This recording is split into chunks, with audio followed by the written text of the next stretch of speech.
नमस्कार।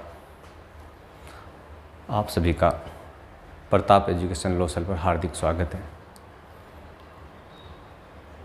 जो आज हम पढ़ने जा रहे हैं संविधान के बारे में पढ़ने जा रहे हैं, क्योंकि हर एग्ज़ाम में संविधान से संबंधित कुछ ना कुछ क्वेश्चन पूछे जाते हैं। तो आपसे निवेदन है कि आप इस वीडियो को ज़्यादा से ज़्यादा शेयर करें, लाइक करें और चैनल को सब्सक्राइब करें। चार ट्रैक आते हैं। पहला चार ट्रैक आता है 1793 का चार्टर एक्ट। 1793 का चार्टर एक्ट। 1793 का चार्टर एक्ट। जो ये 1793 का चार्टर एक्ट आता है, 1793 का चार्टर एक्ट आता है, इसके तहत कंपनी को 20 वर्षों तक व्यापार करने की अनुमति और मिल जाती है। कंपनी को 20 वर्षों तक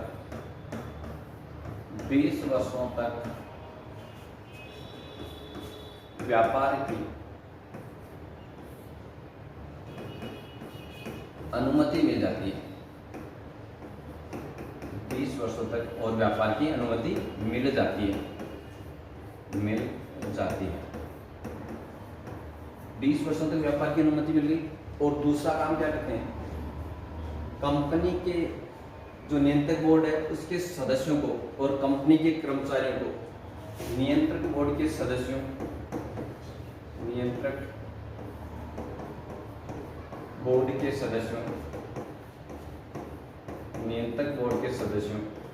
व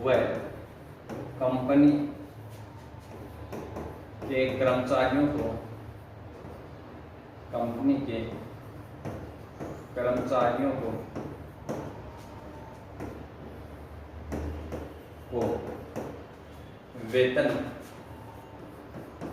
वेतन भारतीय राजस्व में से दिया जाने लगा।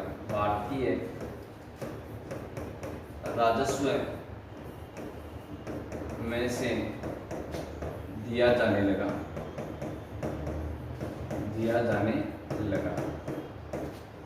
देखो क्या होता है, 1793 के चार्टर एक्ट के तहत जो दो प्रमुख बातें आती है, वो पहली कौन सी है कि कंपनी को 20 वर्षों तक व्यापार करने की अनुमति और मिल जाती है। कितने वर्षों तक? 20 वर्षों तक कंपनी को व्यापार करने की अनुमति मिल जाती है। ठीक है, यहाँ तक।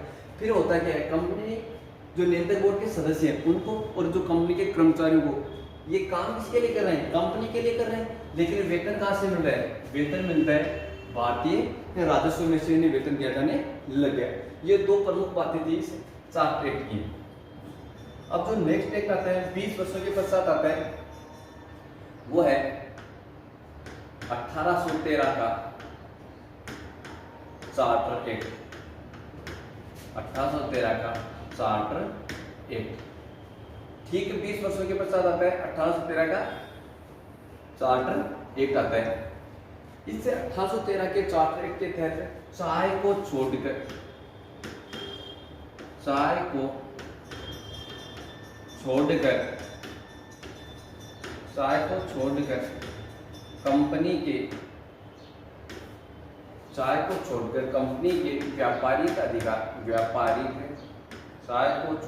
कंपनी के व्यापारिक एकाधिकार समाप्त कर दिए जाते हैं। समाप्त कर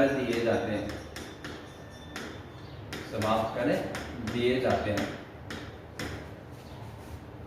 चाय को छोड़कर केवल चाय पर ही अब व्यापारिक एकाधिकार बचा है कंपनी का। बाकी सारे व्यापारिक अधिकार क्या करते हैं? समाप्त कर दिए जाते हैं।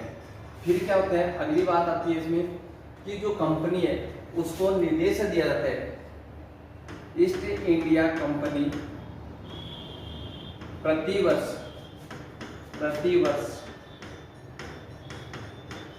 भारतीय शिक्षा पर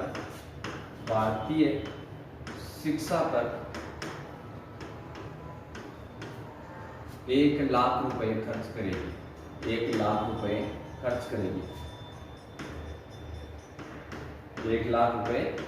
करेगी।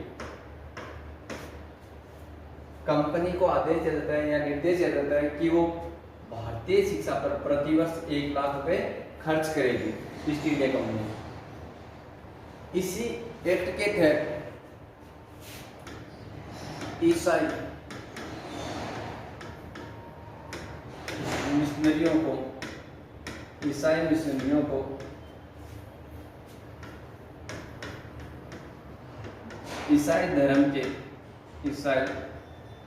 धर्म के प्रचार प्रसार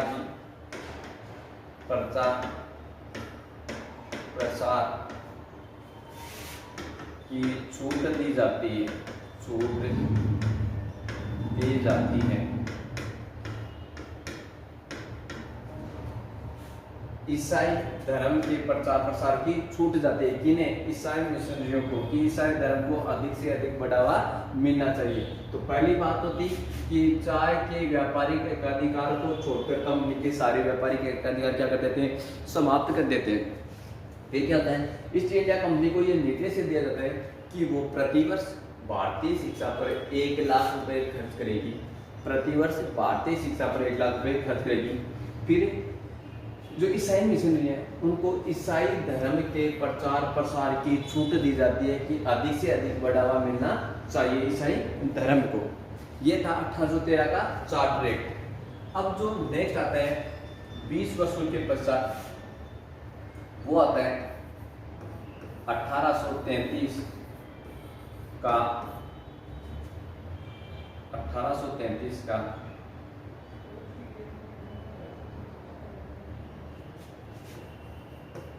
चार्टर एक्ट। 1833 का चार्टर एक्ट 1833 का चार्टर एक्ट आता है। अब क्या होता है इसके द्वारा? इस अधिनियम में देखो, इस अधिनियम में सबसे पहले क्या करते हैं? बंगाल के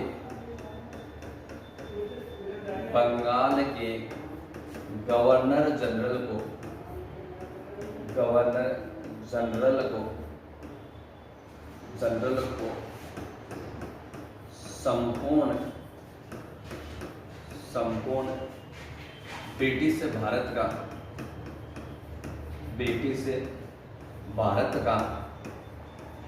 संपूर्ण ब्रिटिश भारत का गवर्नर जनरल बना दिया जाता है।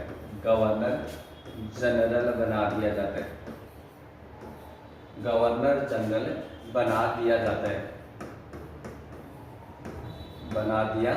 जाता है।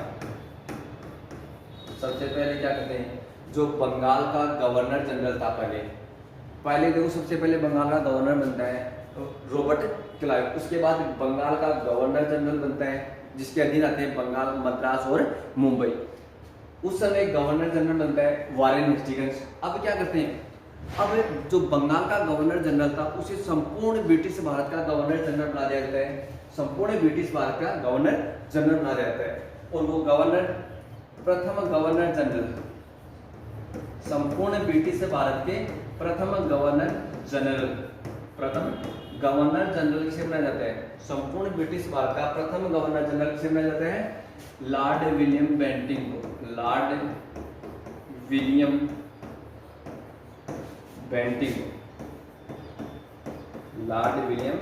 बेंटिंग को संपूर्ण ब्रिटिश भारत का प्रथम गवर्नर जनरल बना दिया जाता है।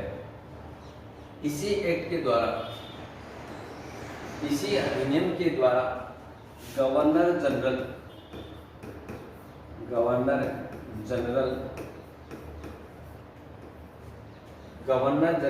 की कार्यकारिणी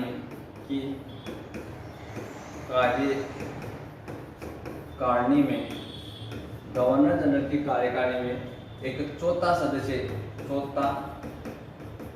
सदस्य या फिर उसे विधि सदस्य बोल सकते हैं। विधि सदस्य जोड़ा जाता है। और प्रथम विधि सदस्य के रूप में किसे जोड़ा जाता है? प्रथम विधि सदस्य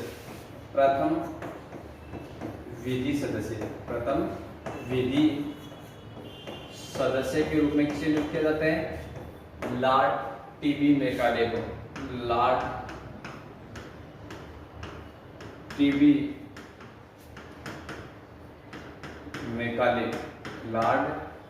मेकाले को प्रथम विधि सदस्य के रूप में नियुक्त किया जाता है 1834 में। कब किया जाता है? 1834 में। 1834 में 1834 में नियुक्त किया जाता है। और 1834 में प्रथम विधि आयोग की स्थापना, प्रथम विधि आयोग की प्रथम विधि आयोग की स्थापना लॉर्ड टीबी मैकाले की अध्यक्षता में होती है, की अध्यक्षता में होती है। लॉर्ड टीबी मैकाले की अध्यक्षता में प्रथम विधि आयोग की स्थापना होती है। अगर पूछे भारत में अंग्रेजी शिक्षा का जनक किसे माना जाता है, तो भारत में अंग्रेजी शिक्षा का जनक किसे माना जाता है? टीबी मैकाले को।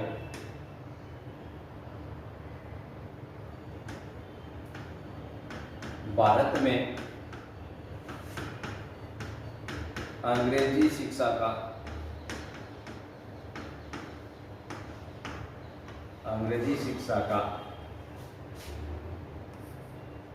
भारत में अंग्रेजी शिक्षा का जनक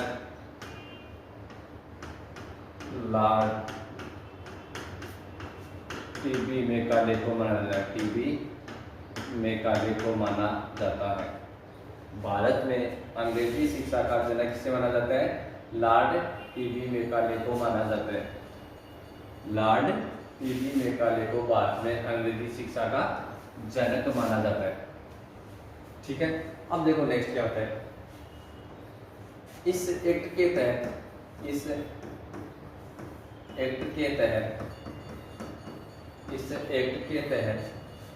कंपनी के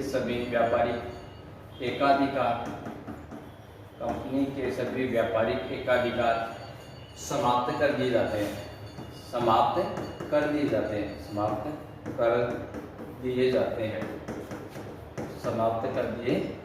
हैं। कंपनी के सभी व्यापारिक एकाधिकार समाप्त कर दिए जाते हैं। कंपनी अब एक प्रशासनिक संस्था बन जाती है। कंपनी अब एक प्रशासनिक संस्था बन जाती है। कंपनी क्या होती है? अब एक प्रशासनिक संस्था बन जाती है। देखो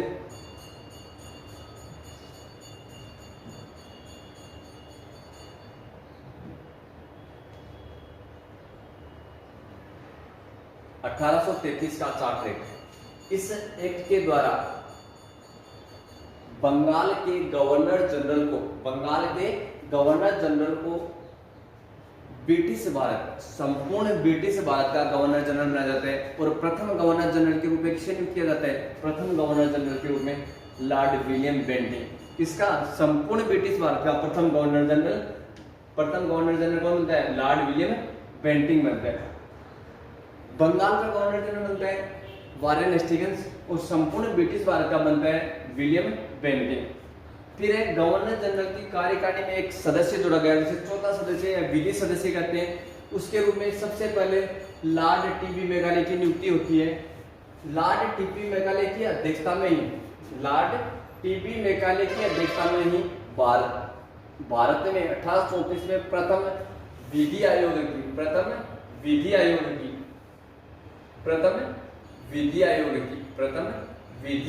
की स्थापना होती है। प्रथम विधि आयोग की क्या होती है? स्थापना होती है 1834 में, मैकाले की अध्यक्षता में। किसके अध्यक्षता में? लॉर्ड टीबी मैकाले की अध्यक्षता में होती है। भारत में अंग्रेजी शिक्षा का जनक भी किसे माना जाता है? टीबी मैकाले को भारत में अंग्रेजी शिक्षा का जनक माना जाता है। इस एक्ट के तहत कंपनी की सभी व्यापारिक एकाधिकार, अब देखो जी, इत्यादि व्यापार करती थी कंपनी। अब इसके सभी व्यापारिक एकाधिकार क्या कर दिए, समाप्त कर दिए गए। जितने भी व्यापारिक एकाधिकार थे वो क्या कर दिए, समाप्त कर दिए गए। अब कंपनी को क्या बना दिया गया, एक प्रशासनिक संस्था बना दिया गया। कंपनी को एक प्रशासनिक संस्था बना दिया गया। अब कंपनी व्यापार नहीं करती है, अब कंपनी क्या करती है, एक प्रशासनिक संस्था बन गई। अब देखो जो हमारा अगला चार्टर एक्ट है या अंतिम चार्टर एक्ट जिसको बोलते हैं वो है 1853 का चार्टर एक्ट। वो कौन सा है, 1853 का चार्टर एक्ट। 1853 का चार्टर एक्ट लॉर्ड डलहौजी के समय आया था। ये लॉर्ड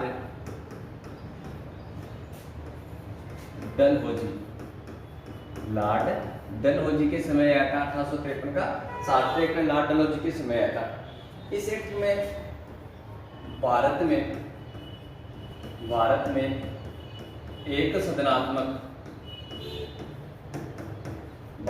एक सदनात्मक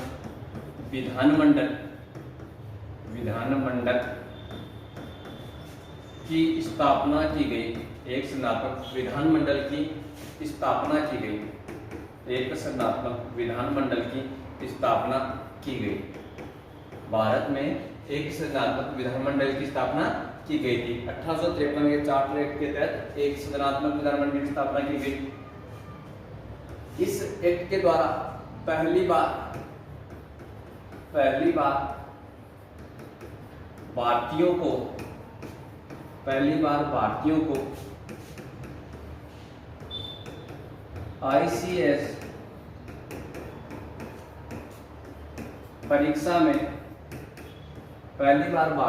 ICS परीक्षा में बैठने की अनुमति प्रदान की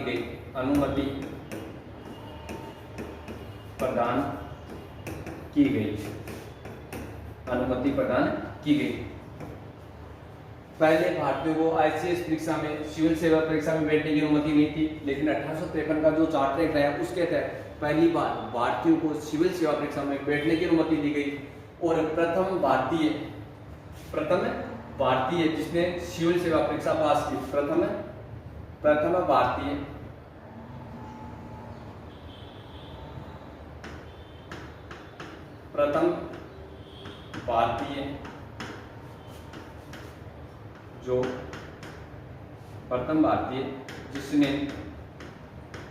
जिसने ICS परीक्षा उत्तीर्ण की, ICS परीक्षा उत्तीर्ण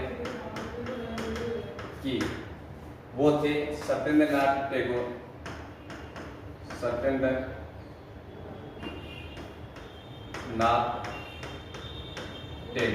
कौन थे? सत्येंद्रनाथ टैगोर थे। प्रथम भारतीय जिन्होंने ICS की परीक्षा उत्तीर्ण की वो व्यक्ति थे सत्येंद्रनाथ टैगोर। 1853 का चार्टर एक्ट आया लॉर्ड डलहौजी के समय। भारत में एक सदनात्मक विधानमंडल की स्थापना की गई थी और पहली बार भारतीयों को किस परीक्षा में, ICS परीक्षा में, पहली बार भारतीयों को ICS परीक्षा में बैठने की अनुमति प्रदान की गई। और ICS परीक्षा में बैठने वाले पास करने वाले, उत्तीर्ण करने वाले प्रथम भारतीय व्यक्ति कौन थे? सत्येंद्रनाथ टैगोर थे। धन्यवाद।